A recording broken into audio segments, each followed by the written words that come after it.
How would you sum this up if somebody is just finding out about this now? Kind of the way you touched on, but it's really for you from the USC perspective.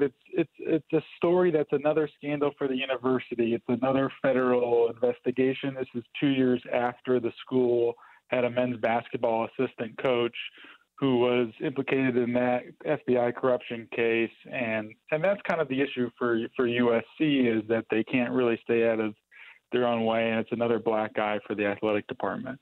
How high up does this go? Like if we felt the entire fallout from USC?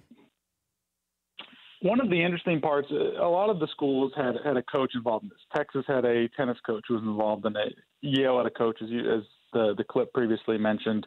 UCLA had its men's soccer coach. USC had some coaches involved in it. Their legendary water polo coach who was fired yesterday, Jovan Vavic, and a former women's soccer coach. But they also had a senior associate athletic director, Donna Heinel, involved in it. And for people who aren't familiar with her, she is basically kind of the third-ranking member of the athletic department. There's Lynn Swan, the athletic director, Steve Lopes, the CFO, and then Donna Heinel, who's also the senior women's administrator. So she's overseeing all the women's sports at USC. Her role at the university is also kind of a point person with the athletic department going to the admissions department. So she had a pretty powerful role, and if you're kind of looking to have this scheme go on for a long period of time, she would be kind of the right person to go after because she was a person, as the indictment talks about, she would meet with the subcommittee in the admissions department every 2 weeks, present cases. So if you're looking to slip somebody's application in under the radar and that's doctored in some form, she's the person to go to. If you're the FBI, how deep do you go? How long has this scheme been going on at schools like USC?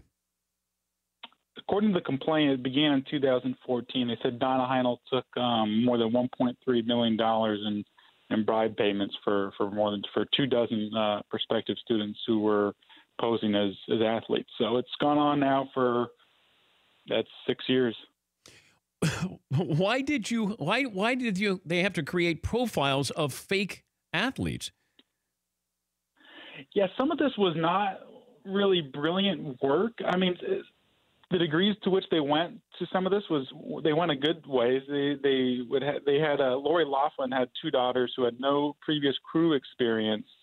They don't have any background in the sport, and they took photos of her two daughters on a rowing machine. So it wasn't exactly really all that elaborate. They had it was a private equity executive son in the Bay Area who went to a high school that didn't even have a football team.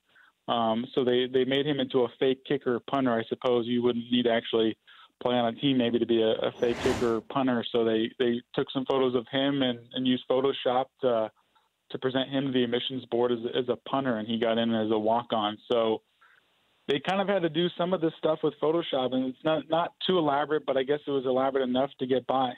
Is it over as far as USC, the fallout? Who knows? It seems like there's a new scandal every day at USC, and it's hard to predict what happens next, so I don't want to be proven wrong or anything like that. For more Dan Patrick Show, tune to Audience Channel 239 on DirecTV or download the Dan Patrick Show app.